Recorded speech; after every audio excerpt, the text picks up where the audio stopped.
Bismillahirrahmanirrahim. Ibnu Qayyim memberikan sebuah poin peringatan baik dalam buku beliau, yaitu Tuhfatul Maudud bi Ahkamil Maulud. Terjemahannya kurang lebih, barang siapa yang tidak mendidik anaknya tentang perkara bermanfaat dan menelantarkan pendidikan mereka, maka ia telah melakukan kesalahan yang sangat fatal. Kebanyakan anak rusak karena keteledoran dan kesalahan orang tua yang tidak mau mengajarkan anak-anak tentang pokok-pokok agama Islam. Sehingga mereka hidup dengan penuh penyesalan dan siang-sia. Maksudnya si anak tadi, begitu juga dengan orang tuanya. Mereka menyesal dan akan sia-sia waktunya. Mereka tidak menjadi orang yang bermanfaat. Dan juga orang tuanya tidak mengambil manfaat dari mereka. Sebagian orang tua ada yang mencela anaknya atas sikap durhaka kepada orang tua. Maka anak bisa membalas mengatakan, wahai bapakku atau ibuku, engkau telah menyanyiakanku pada masa kecil, maka pada masa dewasa aku mendurhakaimu. Dan engkau menelantarkanku di masa kecil, maka aku menelantarkanmu ketika engkau menginjak masa tua. Ini kurang lebih teman-teman pembukaan daripada sukses dalam mendidik anak-anak. Sebelum jauh teman-teman kita masuk membahas masalah ini, tentu saya coba ringkaskan karena ini bahasanya cukup panjang. Ada bahasan kami tentang bedah buku ya. Judul bukunya itu, beginilah seharusnya mendidik anak dalam Islam sesuai Al-Quran dan Sunnah. Ini seingat saya kalau nggak salah ada 40 episode. Ya. Tahap demi tahap kita membahas tentang masalah pendidikan anak. Namun karena waktu kita hanya sejam, saya coba padatkan ya. Semoga Allah SWT berkahi. Saya ingin menyinggung dulu tentang makna sukses teman-teman. Banyak orang memahami sukses ini sesuatu yang sangat berat, sulit, ya, butuh upaya yang sangat besar. Padahal sebenarnya sukses itu selalu terjadi dalam keseharian kita. Anda harus merasakan kesuksesan itu di setiap lini kehidupan Anda. Walaupun itu adalah hal yang kecil. Contoh sederhana, Anda haus, kemudian Anda berhasil mendapatkan air sehingga haus Anda hilang. Bukankah Anda sudah sukses menghilangkan haus tersebut? Pada saat Anda lapar, kemudian Anda berhasil mendapatkan makanan dan menghilangkan rasa lapar. Bukankah Anda sukses di poin itu? Kalau Anda tarik ini kepada pasangan hidup juga, istri, suami, Anda berhasil menghilangkan laparnya, hausnya, membantu dia untuk itu, Anda sudah sukses. Bukankah juga terjadi itu pada anak-anak? Pada saat Anda bisa menghilangkan laparnya, hausnya, maka pada saat itu Anda sudah sukses. Anda bisa beristirahat pada saat capek, Anda bisa berbicara pada saat Anda ingin menyampaikan sesuatu, Anda bisa menyanggah, bisa memberi masukan, bisa memulai, bisa menolak dan segala macam adalah kesuksesan. Oleh karena itu teman-teman, sukses ini adalah dia masuk ke setiap lini kehidupan kita dan substansial kehidupan, dan nanti dia akan kalau digabungkan akan menjadi akumulasi kesuksesan itu. Oleh karena itu teman-teman, kalau Anda berhasil menghilangkan satu sifat buruk diri Anda saja, atau pasangan, atau anak Anda sudah sukses di poin itu. Anda tinggal coba membuka pintu-pintu kesuksesan di lini-lini yang lainnya. Ya. Baik. Kita melihat teman-teman kalau pendidikan anak, kudwa kita, suri teladan kita yang terbaik adalah utusan Allah Subhanahu wa taala, Rasulullah sallallahu alaihi wasallam. Rasulullah SAW adalah sebaik-baik pendidik, dan kita lihat bagaimana beliau mendidik anak.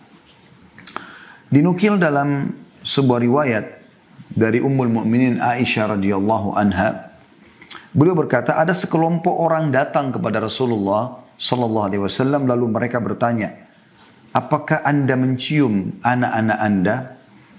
Beliau menjawab, iya.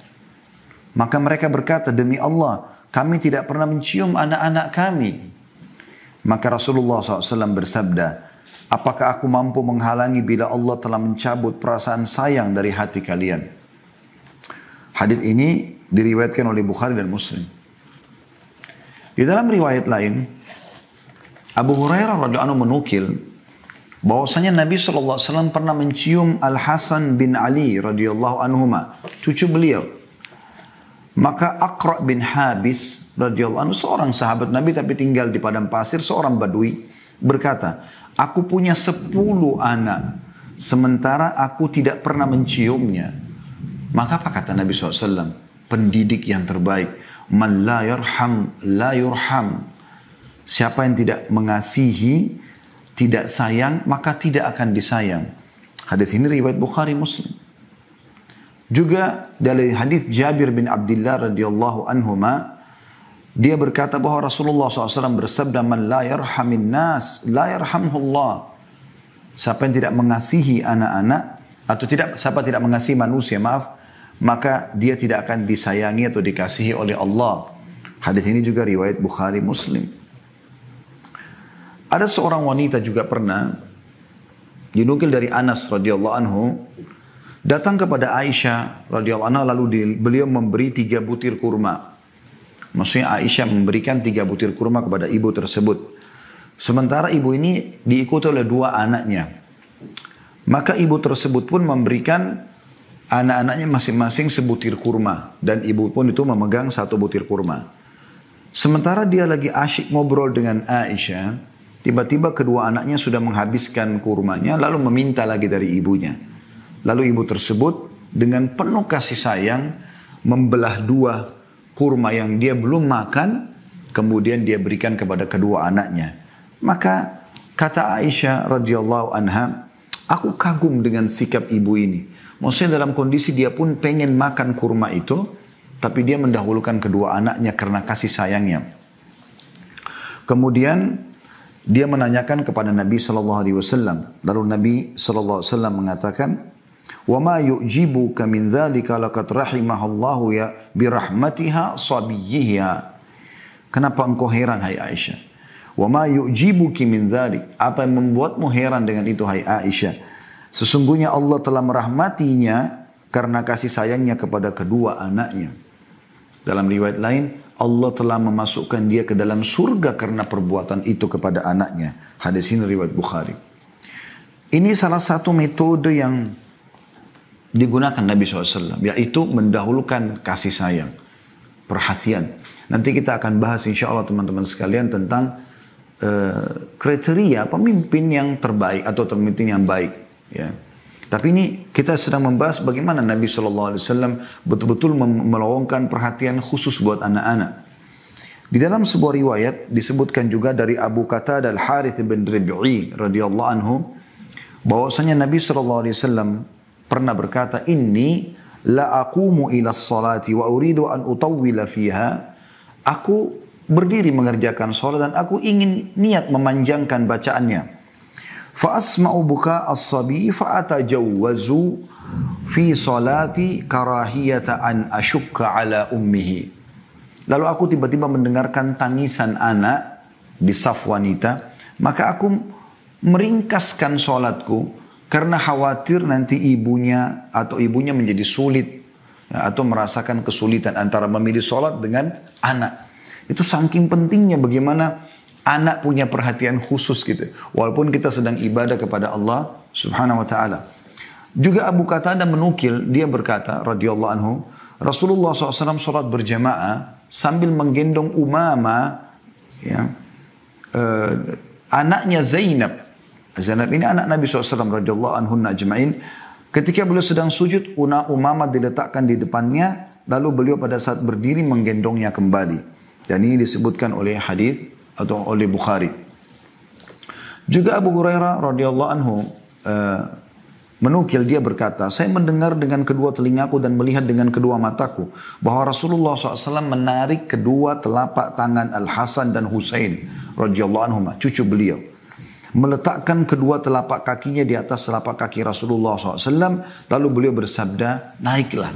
Jadi sambil pegang tangannya Hasan dan Husain, lalu menyuruh keduanya naik dari telapak kaki beliau, terus saja menaiki, ya, sampai ke daerah dada Nabi SAW. Lalu Nabi SAW mengatakan, bukalah mulutmu, lalu beliau mencium keduanya. Ya.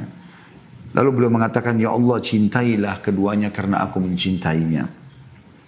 Juga Abdullah bin Shaddad radhiyallahu anhu berkata, ketika Rasulullah SAW sholat berjamaah, tiba-tiba datang Al-Husain menaiki punggung beliau lagi sholat berjamaah. Husain cucunya datang dan naik ke atas punggung beliau. Sementara beliau sedang sujud. Lalu beliau memanjangkan sujud. Beliau memanjangkan sujudnya hingga para jemaah mengira ya terjadi sesuatu. Maka Nabi SAW mengatakan, ya, maksudnya orang mengira Nabi SAW sudah meninggal atau apa, kok lama sekali sujudnya. Setelah salam, orang melihat ternyata di punggung beliau ada Husain, cucunya, masih kecil. Lalu apa kata Nabi SAW? Inna bni irtahalani faqarihtu an uajjilahu hatta yaqdiya hajatah. Sesungguhnya cucuku ini menaiki punggungku, maka aku tidak ingin memburu-burunya hingga dia menunaikan hajatnya.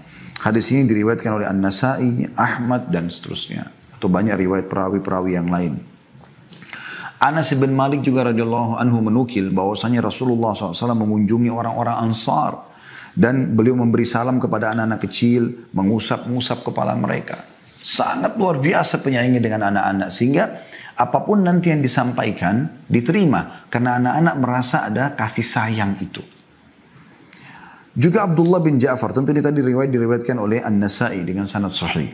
Abdullah bin Ja'far juga radhiyallahu anhu berkata, Rasulullah SAW mengusap radhiyallahu anhu, ya, dia ayah sahabat.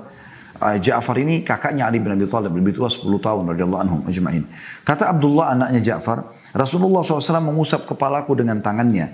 Kira-kira beliau mengusap 3 kali dan setiap mengusap beliau selalu berdoa, ya Allah berilah ganti kepada Ja'far dengan kebaikan pada anaknya.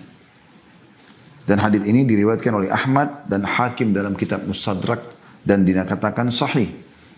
Dan kita tutup di bahasan ini teman-teman, di poin ini maksud saya, yang sedang kita bahas tentang bagaimana Rasulullah SAW sebagai pendidik, adalah riwayat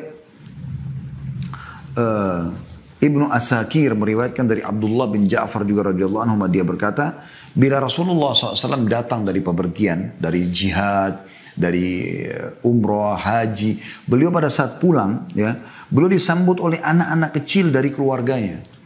Selalu datang anak-anak di pintu-pintu gerbang Madinah. Pernah suatu ketika beliau datang dari bepergian dan aku adalah orang pertama yang menyambutnya, maka beliau memboncengku di depan beliau, maksudnya menggendong, ya, atau meletakkan di depan tunggangan beliau. Lalu salah satu dari kedua anak Fatimah Al-Hasan Husain datang, lalu Rasulullah SAW memboncengnya di belakang beliau hingga kami masuk Madinah bertiga dalam atau naik satu tunggangan.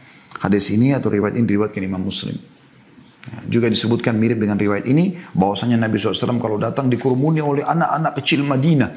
Mereka datang, ya, kemudian mereka mengurumuni Nabi SAW. Lalu Nabi SAW menggendong dengan tangan kanan, ada yang dengan tangan kiri, ada yang bergelantungan di kaki Nabi SAW dan di punggung beliau SAW. Ya, saking disukainya sama anak-anak kecil. Kemudian beliau kalau sudah tidak mampu lagi mengangkat, masih ada anak-anak datang, beliau mengatakan kepada para sahabat, gendonglah mereka. Padahal beliau dalam keadaan kondisi letih datang dari safar. Bagaimana, ya, suri teladan kita Nabi SAW memulai mendidik anak dengan kasih sayang. Baik teman-teman sekalian, kita coba lebih dalam membahas masalah ini. Kita akan coba bahas kriteria pendidik teladan. Ini terjadi buat orang tua juga, buat tentunya teman-teman yang menjadi tenaga pengajar di sekolah, ya. Saya berharap Anda sebagai orang tua harus menyadari anak-anak tidak diberikan oleh Allah SWT kepada Anda, ya, kecuali memang sebagai amanah. Ingat itu. Dan Anda tidak punya pilihan sama sekali. Anda sebagai laki-laki hanya punya sperma, itu pun Allah yang ciptakan. Anda yang ciptakan sperma juga itu. Dan Anda perempuan hanya punya sel telur dan perut di tempat untuk menampung bayi tersebut. Kemudian lahirlah bayi tersebut. Kita bahkan tidak bisa pilih laki-laki atau perempuan. Kita tidak bisa memilih bagaimana alisnya, matanya, hidungnya, bibirnya. Kita tidak bisa milih semuanya. Tidak bisa ada yang kita pilih sama sekali. Maka ini teman-teman sekalian, sebuah pelajaran penting. Ternyata ini bukan milik kita. Allah SWT amanahkan. Ya. Maka ada sebuah tanggung jawab di situ. Dan ada sebuah peluang pahala besar di situ. Begitu juga Anda sebagai guru di sekolah. Teman-teman sekalian, lupakan masalah gaji. Coba nikmati pekerjaan. Apa yang sedang kita kerjakan. Saya juga kebetulan lama menjadi guru. Baik itu di pesantren ataupun di universitas menjadi dosen. Dan saya melihat tidak ada cara yang paling efektif untuk bisa memberikan informasi yang tepat kepada anak didik kita, kecuali dengan kita menikmati pekerjaan tersebut. Kita ikhlas. Saya pribadi menjadikan mereka adalah aset-aset amal jariah saya. Saya berharap siswa di pesantren dulu ayah saya didik di Makassar. Dan juga teman-teman mahasiswa dulu yang saya ajar di kampus. Saya berharap mereka tidak keluar kecuali mereka akan menjadi amal jariah buat saya. Saya berusaha menukil itu dan saya tidak pernah pikirkan masalah gaji yang saya terima. Karena itu pasti akan datang. Dalam istilah para ulama, ya, kalau kau kejar akhirat, duniamu akan ikut. Kalau kau kejar dunia, akhiratmu akan luput. Maka coba nikmati itu. Sehingga Anda tidak pernah menghubungkan antara bagaimana mengubah karakter yang buruk dari seorang anak, bagaimana kita membentuk dia menjadi seorang tokoh atau orang yang baik, ya, dengan gaji yang Anda terima atau upah yang Anda terima. Bagi kita adalah ini amal jariah. Bagaimana saya bisa mengubahnya? Imam Syafi'i rahimahullah pernah punya seorang murid, teman-teman sekalian. Itu muridnya lamban sekali kalau dia memahami sesuatu. Maka Imam Syafi'i tahu masalah itu. Dan dia selalu duduk di belakang orang itu. Apa yang terjadi? Imam Syafi'i rahimahullah seorang pendidik yang luar biasa. Dia tahu bukan upah yang dia pikirkan. Tapi yang dia pikirkan adalah pahala yang dia bisa dapatkan. Maka dia biarkan seluruh muridnya keluar. Kemudian dia tahan anak tersebut. Lalu mulailah beliau mengulang-ulangi materi itu pelan-pelan. Sampai anak itu faham. Sampai pernah anak ini mengatakan, wahai imam, saya orangnya begini. Anda tidak usah buang-buang waktu buat saya. Kata beliau, tidak. Sampai kau memahami apa yang saya sampaikan. Saking luar biasanya kalau orang kejar target akhirat, pahala, ya bagaimana menjadikan orang ini depan saya sebagai aset amal jariah itu luar biasa. Mirip dengan alam dakwah ya. Kalau saya pribadi, saya tidak pernah melihat kekurangan seseorang atau pelanggaran agama yang terjadi padanya adalah sesuatu yang harus saya perangi. Tetapi saya melihat itu adalah aset amal jariah buat saya. Ada wanita belum berhijab kah? Ada orang belum sholat kah? Ada orang belum puasa kah? Ada orang punya kesalahan apalah dalam agama. Bukan untuk kita musuhi. Justru kita tersenyum. Menjadikan itu sebagai kesempatan kita. Jangan didahului oleh orang lain untuk memberikan nasihat kepada dia. Berapa banyak orang yang kita bengkalikan, tidak kita nasihatin, tidak kita luruskan. Ternyata dia mendapatkan hidayah dari orang lain. Dan orang lain itu yang mendapatkan pahalanya. Imam Abu Hanifah rahimahullah. Anda kalau belum tahu beliau salah dari 4 imam mazhab. Anda sudah tahu alhamdulillah. Dan beliau dikenal dengan imam. Imam itu kayak tokoh. Seperti tokoh mazhab ya. Itu menghafal minimal 500.000 hadis kalau saya tidak salah. Dan sekian banyak. Ya luar biasa. Dan Imam Abu Hanifah itu sekarang mazhabnya umumnya diterapkan di Afrika, di Eropa, di India. Banyak menggunakan mazhab Abu Hanifah rahimahullah. Beliau itu mulai belajar agama, mulai lebih menekuni di umur 30 tahun lebih. Tapi bukan itu yang sedang kita bahas. Sebabnya adalah beliau pernah sholat di masjid. Kan? Beliau pedagang sutra di Irak. Kemudian beliau sholat di masjid. Pada saat beliau sholat ternyata cara sholatnya salah. Dan ditegur oleh orang di sebelahnya. Maaf tadi sholat anda salah, yang benar tuh begini. Misal begitu saja. Maka Abu Hanifah mengatakan saya pun malu. Masa saya di umur sekian masih salah sholatnya. Lalu beliau mulai mempelajari agama sampai menjadi tokoh madhab. Sekian juta orang sekarang mengikuti ajaran beliau. Ya, madhab beliau. Ya, yang dinukil tentang hukum fikih, tata cara sholat, puasa, dan luar biasa banyak yang lainnya.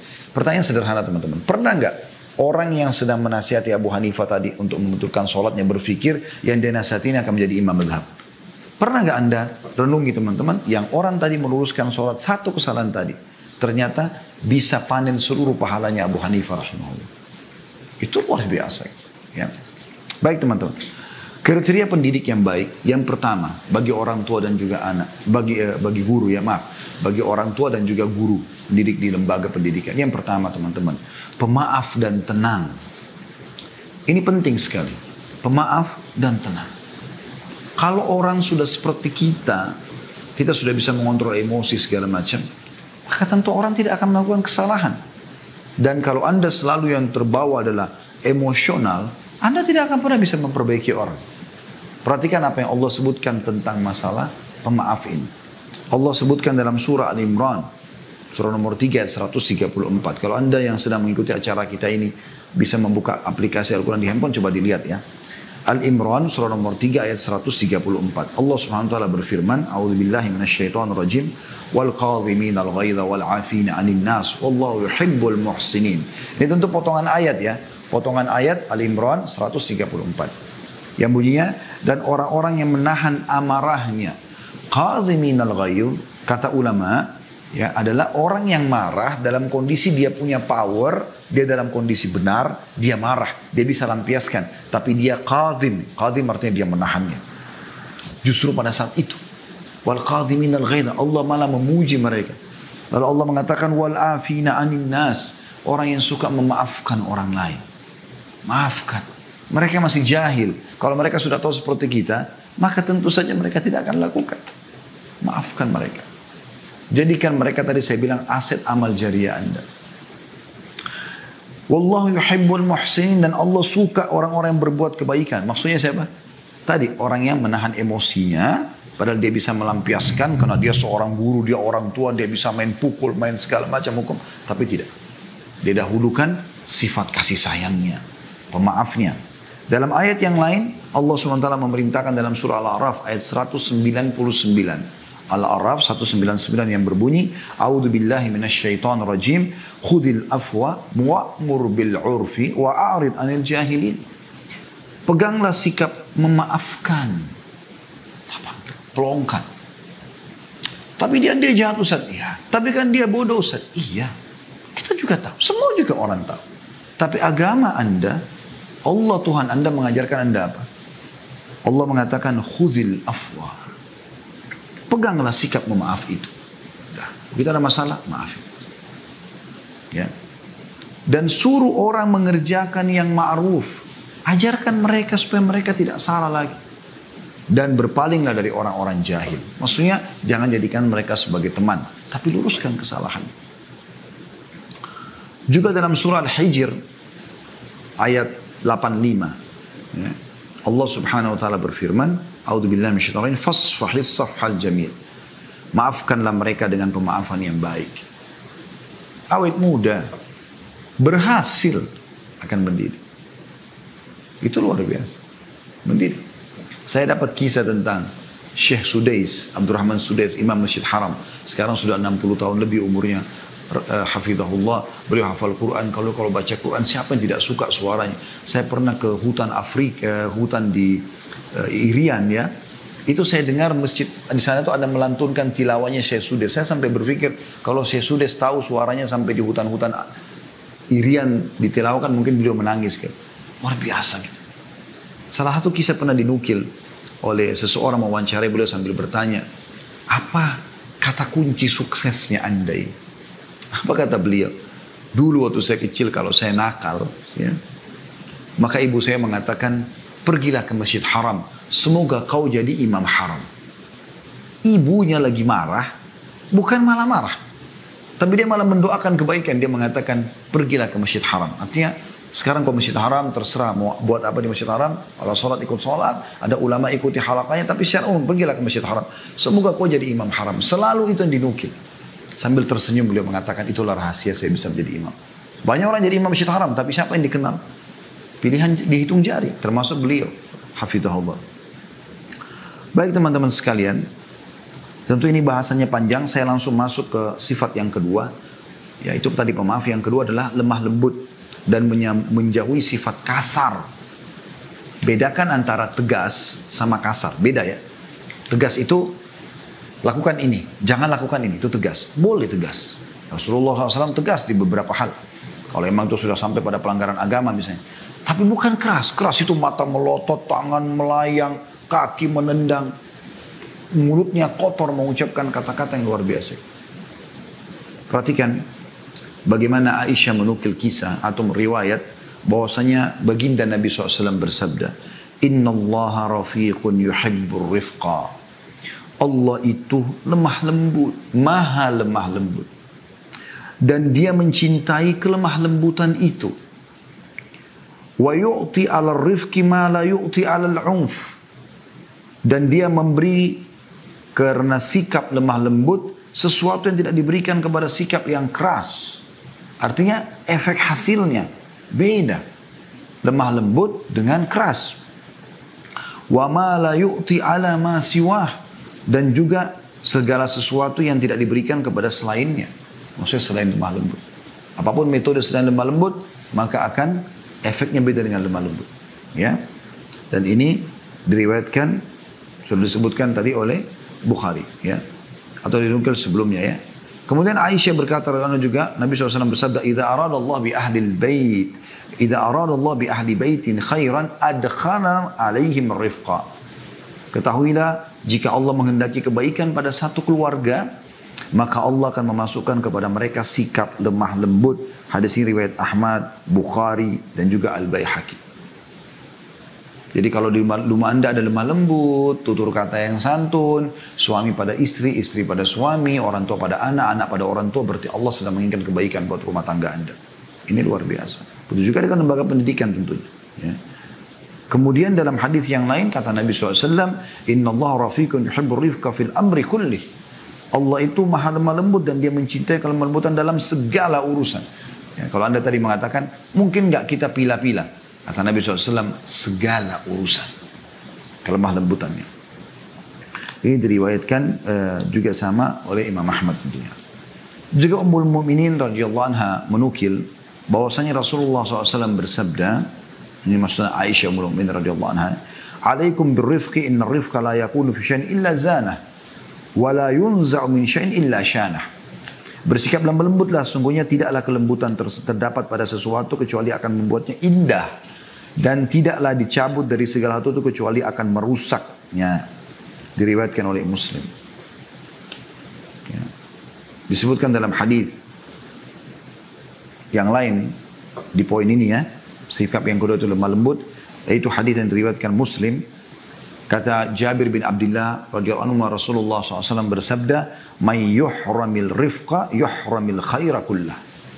Siapa yang telah terharamkan ya, memiliki sifat kelemah lembutan, dia memang tidak ada dalam dirinya, semuanya melotot, semuanya kasar, semuanya emosional, maka dia telah diharamkan atau terharamkan dari seluruh kebaikan. Sifat yang ketiga, ya, yaitu penyayang. Ya. Penyayang ini artinya selalu ingin mendahulukan orang lain. Tadi kan lemah lembut ya. Penyayang.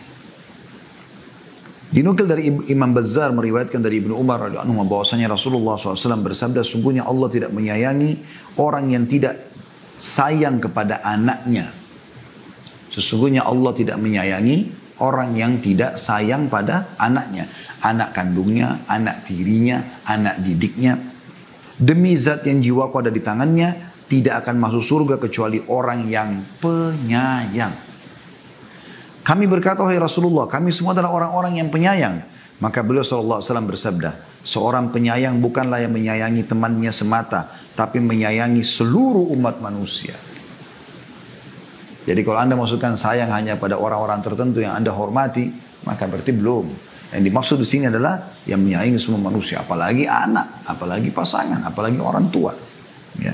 Dan ini dinukil dari Abu Ya'la di dalam buku beliau. Baik, tentu di sini teman-teman sekalian cukup banyak dalil-dalilnya, tapi saya cukupkan. Kemudian yang keempat, ketakwaan. Ya, ketakwaan. Artinya kepatuhan kepada Allah Subhanahu wa Ta'ala. Ini termasuk penting. Bagaimana kita kalau mau anak kita menjadi orang yang saleh dan salehah, anak didik kita menjadi begitu, kita harus lebih dulu takwa. Takwa ini maksudnya tunduk dan patuh kepada Allah. Dan ini perintahnya cukup banyak dari dalam Al-Quran. Di antaranya adalah firman Allah Subhanahu wa Ta'ala dalam surah Al-Imran 102. A'udzu billahi minasyaitonir rajim, ya ayyuhalladzina amanu taqullaha haqqa tuqatih. Al-ayat. Hai orang beriman, bertakwalah kepada Allah dengan sebenar-benar takwa, patuh. Gitu. Juga dalam surah At-Talaq, ayat yang sudah masyhur, ayat 2 sampai ayat 3. A'udzu billahi minasyaitonir rajim, wa may yattaqillaha yaj'al lahu makhraja. Siapa yang bertakwa kepada Allah, Allah akan memberikan solusi dari permasalahan hidupnya. Wa yarzuqhu min haitsu la yahtasib, dan akan memberikan rezeki kepadanya dari tempat tidak disangka-sangka, ya. Jadi bagaimana kita bertakwa kepada Allah Subhanahu wa Ta'ala, maka akan ada efek kepada anak-anak tersebut. Kita kalau bertakwa ini kayak mengerjakan perintah-perintah, meninggalkan larangan, anak-anak melihat maka mereka akan mencontohi masalah itu. Ibnu Abbas berkata, radhiyallahu anhuma, taatilah perintah Allah, hindarkanlah diri kalian dari perbuatan maksiat, maka dan perintahkanlah anak-anak kalian untuk berzikir, niscaya kalian akan diselamatkan Allah dari neraka. Mujahid berkata, bertakwalah kamu kepada Allah dan berwasiatlah kepada anakmu dan keluargamu agar bertakwa kepada Allah. Ini seorang tokoh tabi'in. Qatadah juga berkata, hendaklah engkau memerintahkan mereka berbuat ketaatan, melarang dari perbuatan maksiat dan menegakkan agama. Hendaklah kamu menyuruh dan membantu mereka berbuat ketaatan dan engkau jauhkan mereka dari perbuatan kemaksiatan. Sayang sekali betapa banyak sekarang orang tua justru menjerumuskan anaknya pada kemaksiatan. Dari kecil yang ditanamkan itu adalah musik-musik, yang diadakan adalah artis-artis yang non-muslim, yang kecil ditanamkan tentang kisah-kisah kartun yang khayalan, yang isinya berantem, ya. Ini sering saya bahasakan di pengajian, kalau teman-teman yang sudah pernah dengar tidak asing itu. Kalau yang belum dengar tentu mungkin agak kaget mungkin ya, tapi Anda coba renungi. Contoh kartun-kartun yang kita biasa suruh anak kita nonton atau biarkan nonton Tom and Jerry misalnya. Apa isinya?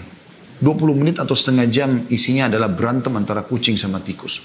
Apa yang terjadi kira-kira dalam kejiwaan anak kita pada saat mereka selesai nonton? Kalau Anda dudukkan dua adik kakak nonton kartun Tom and Jerry, setengah jam kemudian Anda tutup, Anda matikan, lihat apa yang terjadi. Mustahil mereka tidak berantem. Dan yang lebih bahaya lagi di situ, dinukil banyak sekali hal-hal yang berbahaya. Jatuh dari tangga, yang kena strom, yang ini seakan-akan tidak mati, masih bisa lari-larian kejaran setelah itu. Kenapa Ustaz bisa tahu? Saya kok waktu kecil tahu, nonton kan.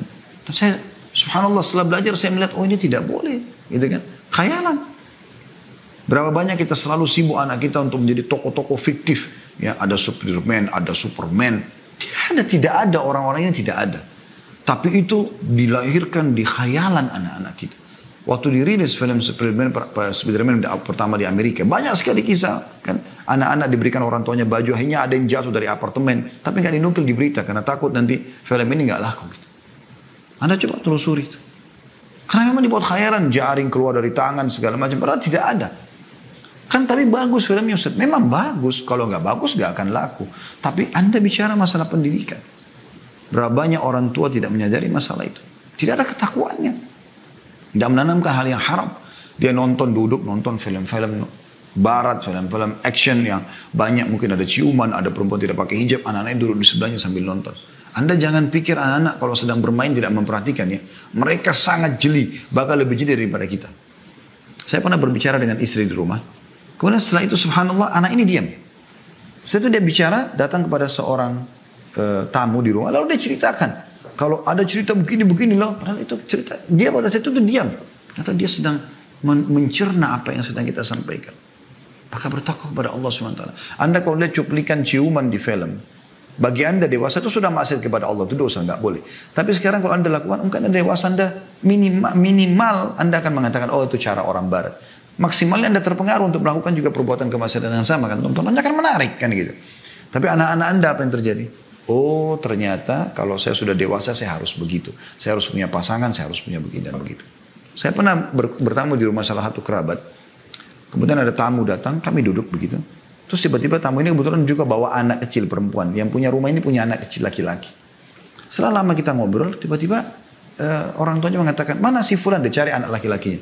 Kemudian dia berdiri, dia masuk ke dalam kamar, ditemukan anaknya laki-laki sedang di atas ranjang dia, menutup selimut dan anak tamu tadi yang perempuan itu ada di bawahnya yang sedang ditimpa oleh dia. Kira-kira dari mana anak ini menangkap? Oh, anak itu umurnya 3 tahun pada saat itu. Karena dia menyaksikan orang tuanya. Bertakwa kepada Allah Subhanahu wa taala. Harus hati-hati dengan masalah seperti ini, teman-teman sekalian. Yang kelima, yang ciri yang baik adalah berdoa yang baik buat anak-anak. Ini penting sekali, teman-teman sekalian. Tadi sudah contoh salah satunya Syekh Sudes tadi ya. Bagaimana ibunya pada saat marah pun justru mendoakan yang baik. Pergilah ke Masjid Haram, semoga kau jadi imam haram. Dikabulkan oleh Allah SWT. Teman-teman, coba sekarang hindarkan kalimat negatif. Kamu nakal, sok tahu, kamu ini bodoh, atau apalah. Mungkin tidak asing bagi para pendidik dan juga para.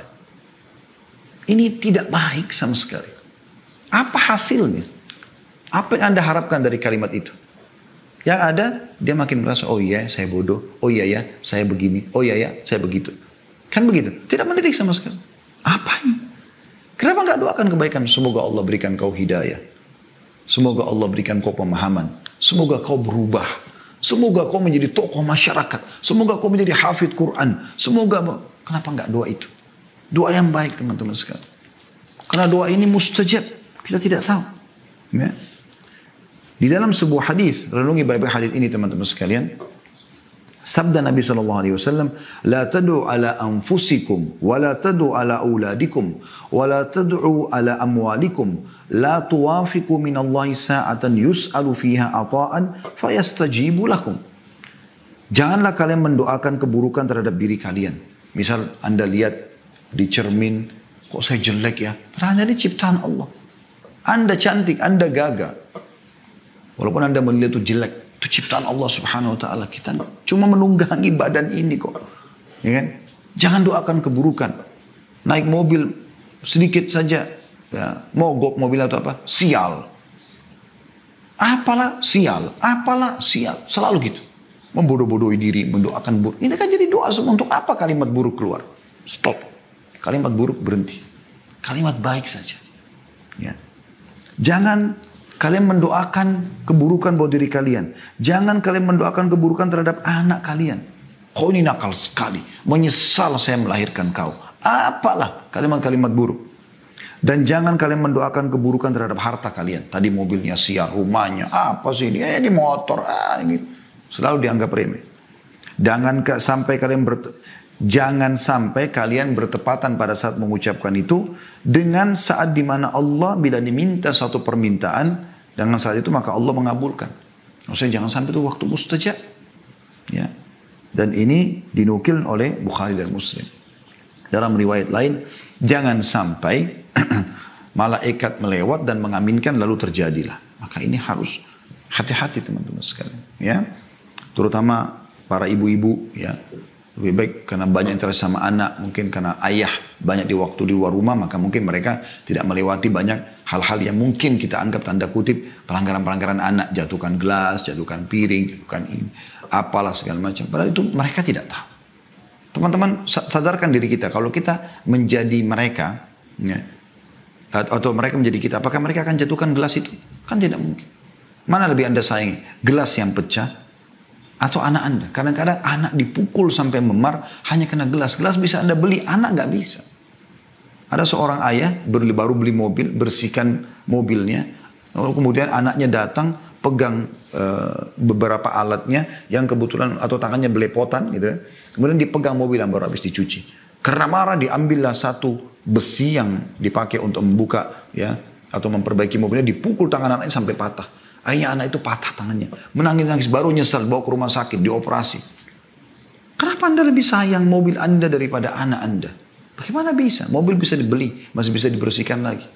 Gelas masih bisa dibeli, sendok masih bisa dibeli. Berikan pendidikan, agar mereka faham. Dan mereka akan juga mendidikkan itu kepada orang lain. Ya. Kalau ada orang-orang soleh yang temui, minta supaya didoakan. Ummu Sulaim, radhiyallahu anha, dalam sebuah kisah dinukil. Ini Ummu Sulaim, ibunya Anas ibn Malik. Anda kalau baca Anas ibn Malik ini, Anas ini termasuk salah satu dari sekian banyak sahabat yang banyak menukil hadis. Di antaranya beliau nukil kisah ini. Beliau mengatakan bahwasanya Ummu Sulaim ibuku pernah berkata, wahai Rasulullah, Anas ini anakku menjadi pembantumu. Aku bawa supaya dia membantu kamu dan biarkan dia belajar, didik dia apa saja. Maka berdoalah kepada Allah untuk kebaikan. Untuk dia doakan kebaikan. Jadi Ummu Sulaim minta agar Nabi SAW doakan Anas kebaikan. Maka Nabi SAW doakan, Allahumma akthir malahu wa waladah, wa barik fima a'taitah. Ya Allah, berikanlah kepada Anas harta dan anak yang banyak, dan berkahilah apa-apa yang telah engkau berikan kepadanya. Dalam riwayat Bukhari, dari Anas bin Malik dikatakan Ummu Sulaim membawaku. Kata Anas bin Malik, ibuku Ummu Sulaim membawaku kepada Rasulullah SAW dan menutupi badanku dengan setengah tudungnya dan setengah selendangnya. Kemudian dia berkata, wahai Rasulullah, ini Anas anakku. Aku membawanya kepadamu untuk menjadi pembantumu. Biarkan dia tinggal sama Anda. Biarkan dia didik dengan cara Anda. Maka berdoalah kepada Allah untuknya kebaikan. Lalu Nabi SAW berdoa, Allahumma akthir malahu wa waladah. Ya Allah, perbanyaklah untuk Anas harta dan anak yang banyak. Maka Anas menceritakan dirinya mengatakan, demi Allah, hartaku banyak melimpah dan sungguh anak cucuku sampai 100 orang pada hari ini. Jadi beliau menukil kisahnya gitu. Ini luar biasa gitu. Dan terlalu banyak kisah yang berhubungan dengan masalah ini. Intinya teman-teman, jangan pernah ya mendoakan kata-kata yang tidak baik. Harus dengan baik gitu kan. Harus dengan baik. Ya, termasuk juga memiliki nama-nama yang baik. Ini masuk dalamnya ya. Walaupun ini poin sendiri sebenarnya memiliki nama yang baik ya. Kita bisa masukkan di poin yang ke-6 ya. Yaitu ya, memiliki nama-nama yang baik. Nabi SAW menyuruh kita memiliki nama-nama yang baik. Bahkan beliau menukar nama-nama buruk sahabat. Kalau memang maknanya buruk pada nama-nama yang baik. Dan beliau mengatakan, Ahabul asma ilallah, nama yang paling Allah cintai adalah Abdullah dan Abdurrahman. Ya. Kemudian Anda bisa pilih nama nabi-nabi, kalau anak laki-laki ya. Kalau perempuan Anda bisa, misalnya Adam, Hud, Saleh, Shu'aib. Dan saran saya, Anda memilih satu nama saja. Kebiasaan kita di Indonesia ini, harusnya kita bisa mengubahnya. Seringkali satu orang namanya sampai 3 komponen atau 4 komponen. Gitu kan? Lebih baik dihindari. Anda lihat nama-nama para nabi satu. Adam, Hud, Saleh, Shu'aib, Musa, Isa, Muhammad, dan seluruh nabi-nabi alaihi wasallam. Satu nama. Kalau kita Muhammad, Yusuf, Harun. Muhammad nabi, Yusuf nabi, Harun nabi. Siapa yang mau dipanggil nih? Kadang-kadang sudah nama bagus-bagus begini pun, ya, masih dipanggil dengan nama-nama ejekan. Nama-nama yang tidak baik. Gendutlah, inilah, itulah, apalah, segala macam. Dan itu dijadikan sebagai bahan olokan. Subhanallah. Ini bisa jadi doa buruk teman-teman sekalian. Namakan nama baik. Pernah Nabi SAW mau minum susu unta, mau disuruh perah susu unta, boleh mengatakan, siapa yang memerah buat kami? Ada satu orang berdiri mengatakan, saya Rasulullah. Apa yang terjadi? Nabi tanya pertama kali, namamu siapa? Ditanya namanya, maka dia mengatakan, Mur itu pahit. Maka kata Nabi SAW, duduklah. Nabi nggak mau diperahkan susu oleh orang yang bernama pahit. Kemudian Nabi SAW mengatakan, siapa yang memerah buat kami? Berdiri orang kedua. Nabi SAW tanya, siapa namamu? Dia bilang, Harb. Harb itu perang. Kata Nabi SAW, duduklah. Gitu kan? Lalu Nabi SAW mengatakan, siapa yang memerah buat kami? Maka yang ketiga berdiri mengatakan, saya Rasulullah. Nabi tanya lagi, siapa namamu? Dia mengatakan, Aish. Hidup maksudnya. Kata Nabi SAW, perahlah buat kami. Begitu luar biasa. Nabi SAW pernah lewat teman-teman di sebuah tempat, ada 2 gunung. Cuma lewat. Sebelum lewat 2 gunung ini harus dilewatin gitu ya. Maka artinya kebetulan akan lewat di situ. Nabi SAW tanya, siapa yang tahu nama atau julukan 2 gunung ini? Ada sahabat mengatakan, saya Rasulullah. Yang sebelah kanan, Fadih.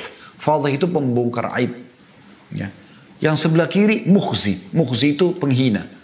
Artinya orang di situ iseng kasih nama. Ini pohon ini, gunung ini. Padahal gunung itu tidak ada namanya sebelumnya. Tapi dikasih nama buruk. Apa yang terjadi? Nabi SAW suruh cari jalan lain. Nggak mau lewat di situ karena buruknya namanya. Perhatikan ini teman-teman. Luar biasa gitu ya. Kemudian yang ketujuh, lemah lembut dalam bermuamalah. Ini sebenarnya mirip dengan tadi ya, sifat dengan lembut ya. Tapi di sini yang tadi yang sebelumnya adalah lemah lembut di dalam perkataan ya. Kalau di sini dalam muamalah sebenarnya ya. Dalam muamalah ini disendirikan juga oleh para ulama. Artinya lemah lembut dalam bermuamalah ini atau oke, kita langkai saja ini, kita anggap sudah masuk dalam lemah lembut tadi ya. Kemudian kita masuk saja di poin yang ketujuh, yaitu menjauhi sifat marah. Langsung saja ke sifat marah ya. Kita sudah cukupkan dengan tadi itu lemah lembutnya. Sifat marah teman-teman sekalian. Nah marah ini harus dikontrol emosi itu. Ya. Disebutkan bahwasanya Nabi SAW hanya marah kalau pelanggaran agama terjadi. Itu pun marah beliau niatnya karena kebaikan. Tapi sering kali beliau menasihati. Ada pernah sahabat datang mengatakan, ya Rasulullah wasiatkan saya. Supaya saya hidup bahagia, tentram, dunia akhirat. Kata Nabi SAW, la taghdab. Jangan kau marah. Apalagi ya Rasulullah, la taghdab. Jangan kau marah. Apalagi Rasulullah, la taghdab. Jangan kau marah. 3 kali Nabi SAW mengatakan itu. Dan itu disebutkan dalam hadis Bukhari dan juga Ahmad. Juga dalam riwayat Abu Darda radhiyallahu anhu bahwasanya Nabi SAW bersabda, la taghdab walakal jannah. Jangan kau marah, kau akan dapat surga dengan itu. Nah, ini hadis diriwayatkan oleh Tabarani. Saya teringat anak saya, Uwais, hafizahullah, semoga Allah jaga beliau. Sekarang umurnya sudah 7 tahunan, anak laki-laki. Waktu awal saya masukkan di sekolah gitu, ada hafalan hadisnya gitu. Nah, hadis ini disebut, diajarkan di sekolah. Ya. La taghdab walakal jannah. Jangan marah bagimu surga gitu. Jadi dia, kalau dia main sama adiknya mulai marah, dia sampaikan, ada hadis loh, la taghdab walakal jannah. Dan dia pernah bilang juga sama ibunya gitu. Pada saat ibunya sedikit mungkin marah dengan beberapa sikapnya, dia mengatakan, la taghdab walakal jannah. Jangan marah bagimu surga gitu. Nah sekarang kami pun kadang-kadang bercanda sama dia. Kalau dia sedikit ada marah sama adiknya, wais, la taghdab walakal jannah. Jangan marah bagimu. Dia tersenyum. Dan ini satu hal yang luar biasa gitu kan. Jadi kita biasakan tidak terbawa dalam arus emosional itu. Baik teman-teman sekalian, kemudian selanjutnya yang ke-8 adalah bersikap adil. Ini juga penting dan tidak pilih kasih. Ya. Dinukil bahwasanya ada seseorang yang bernama Bashir radhiyallahu anhu, sahabat Nabi yang mulia. Dia punya beberapa orang anak, tapi ada satu anaknya namanya Nu'man. Nu'man ini sangat bakti dengan Bashir. lebih daripada saudara-saudaranya. Maka dia datang kepada Nabi SAW. Si Bashir datang, si Ayah datang mengatakan, ya Rasulullah, ini anak saya, Nu'man, saya mau kasih sesuatu dia. Maksudnya karena dia lebih bakti daripada saudaranya yang lain. Saya mau minta anda jadi saksi. Apa kata Nabi SAW? Apakah kau lakukan itu pada anakmu yang lain? Dia bilang tidak ya Rasulullah. Kata Nabi SAW, kalau gitu saya nggak mau jadi saksi. Lalu Nabi balik bertanya kepada Bashir, mau nggak kau anak-anakmu berbakti secara rata, sama semua? Dari yang pertama sampai yang paling bungsu semuanya sama. Laki-laki perempuan sama baktinya dengan kau. Atau kepadamu, kata Bashir, iya ya Rasulullah. Kata Nabi SAW, kalau gitu adillah dalam pemberian kepada mereka. Bermuamalah pun begitu. Hati-hati teman-teman. Cium pun usahakan adil. Saya kadang-kadang subhanallah kalau mau terapkan ini, kalau anak-anak pada datang di rumah, saya kalau cium yang satu, saya langsung tanya pada istri saya, mana si fulan, anak kita yang lain. So saya datang saya ciumin juga. Takutnya nanti Allah hisab gitu loh. Saking hati-hatinya. Anas bin Malik berkata, ada seorang laki-laki berada di depan Nabi SAW, lalu putranya datang kepadanya. Lalu dia menciumnya dan mendudukkannya di atas pahanya. Anak laki-laki datang. Kemudian datang putrinya, anak perempuannya. Lalu dia dudukkan di hadapannya, dia tidak pangku. Maka kata Nabi SAW, kenapa engkau tidak menyamakan antara keduanya? Itu luar biasa ya. Berarti harus sama di sini. Nah beda antara warisan dengan hibah. Pemberian itu teman-teman sekalian harus rata. Adil, ya, rata semuanya. Sama teman-teman di lembaga pendidikan, rata dalam, jangan pilih kasih, jangan karena ini pintar, lalu anda pilih kasih dengan tidak. Justru yang tadi saya bilang yang masih bodoh menurut anda itu, anda jadikan dia supaya pintar. Itu baru anda sukses di poin itu. Nah itu penting sekali. Bagaimana kita bisa mengubah orang untuk menjadi lebih baik sehingga kita bisa panen amal jariah. Itu penting teman-teman sekalian. Kemudian yang tidak kalah penting juga teman-teman sekalian adalah kita tutup dengan ini karena waktu asar ya. Sumber pedoman pendidikan. Ya. Yang pertama Al-Quran teman-teman sekalian. Jangan pernah luputkan Al-Quran daripada anak-anak kita. Al-Quran, Al-Quran, Al-Quran selalu saya ingatkan. Ajarkan mereka membaca Al-Quran. Ya. Ibnu Abbas berkata radhiyallahu anhuma, barang siapa membaca Al-Quran sebelum umur balik, udah lancar baca Quran, ya, udah mulai menghafal, maka dia termasuk orang-orang yang diberikan hikmah di masa kecil. Begitu juga Ali bin Abi Thalib berkata, Rasulullah SAW bersabda, barang siapa membaca Al-Quran dan menghafalnya, menghalalkan apa yang dihalalkan di dalamnya, dan mengharamkan apa yang diharamkan di dalamnya, maka Allah akan memasukkannya ke dalam surga, dan memberi syafaat kepada 10 dari anggota keluarganya yang telah divonis masuk neraka. Hadis ini riwayat Tirmidzi, Ahmad dan Ibnu Majah. Ini luar biasa. Apa membuat anda ragu tentang Al-Quran? Renungi firman Allah Subhanahu wa taala ini dalam surah Al-Maidah ayat 15 sampai 16. A'udzu billahi minasyaitonir rajim. Laqad ja'akum minallahi nurun wa kitabun mubin. Yahdi bihi Allahu man ittaba' ridwanahu subulas salami wa yukhrijuhum minadh dhulumati ila nuri bi'idnihi wa yahdihim ila siratim mustaqim. Sungguh telah datang kepada kalian cahaya dari Allah dan kitab yang menjelaskan Al-Quran. Dengan kitab itulah Allah memberi petunjuk kepada orang yang mengikuti keridhaannya ke jalan keselamatan. Dan dengan kitab itu pula Allah mengeluarkan mereka dari berbagai kegelapan kepada cahaya dengan izinnya. Dan menunjukkan mereka kepada jalan yang lurus. Kita sayangkan sekali sekarang teman-teman sekalian. Selalu di pendidikan itu dibedakan antara mana yang pendidikan umum, mana pendidikan agama. Kalau pendidikan umum tidak akan dipelajari Al-Quran. Ini aneh sekali. Ini aneh sekali. Di Mauritania saya dengar berita teman-teman sekalian. Walaupun dia dokter, walaupun dia insinyur, walaupun dia jurusan-jurusan umum. Tapi mereka tuh hafal Quran 30 juz. Mereka kalau duduk di majelisnya, yang mereka bicarakan adalah sebab turunnya ayat ini, perkataan sahabat, ada hadits yang menguatkan ini. Mereka tidak bicara tentang ilmu umumnya. Itu hanya pelengkap bagi mereka. Tapi agama nomor satu.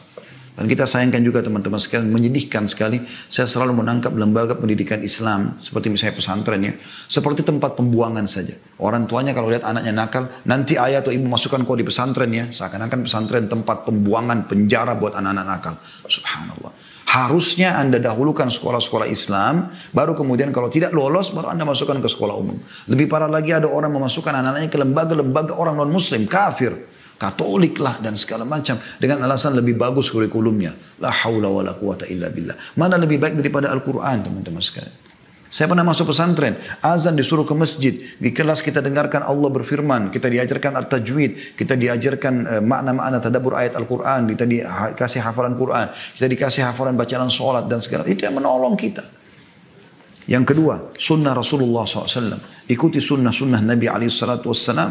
Ya. Ini harus dinukil untuk kita. Selalu ajarkan teman-teman, Rasulullah bersabda, selalu begitu. Dan biasakan selalu bilang sallallahu alaihi wasallam. Ini banyak sekali dalilnya teman-teman sekalian.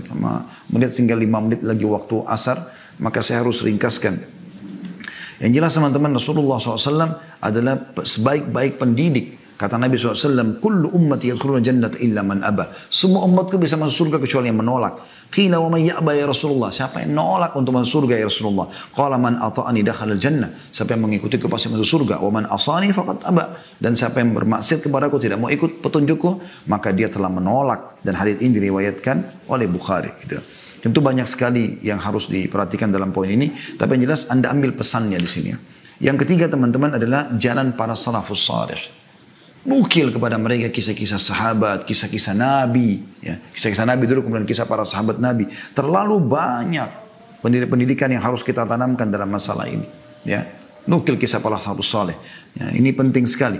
Kemudian yang terakhir teman-teman sekalian adalah biasakan mereka, setelah yang keempat ya, menghadiri majelis ilmu dan ulama. Selalu begitu. Imam Ahmad terbentuk menjadi pribadi yang luar biasa, itu dikarenakan ibunya luar biasa. Selalu menyuruh hadir di ulama sini, ulama itu, ulama ini. Dan akhirnya menjadi ulama adab. Berapa banyak dipanen oleh ibunya. Gitu kan. Kemudian yang terakhir teman-teman sekalian, dan ini tidak kalah penting sebagai penutup adalah sandingkan dengan orang-orang saleh, lingkungan yang saleh. Anda sebagai orang tua punya hak untuk bisa melatih mereka atau membentuk mereka untuk berteman dengan siapa. Ya, lembaga pendidikannya, teman-teman bergaulnya, tempat mereka kumpul, maka itu harusnya orang-orang saleh. Dan itu Anda bisa temukan di masjid tentunya, di majlis-majlis ilmu, bukan di tempat lain.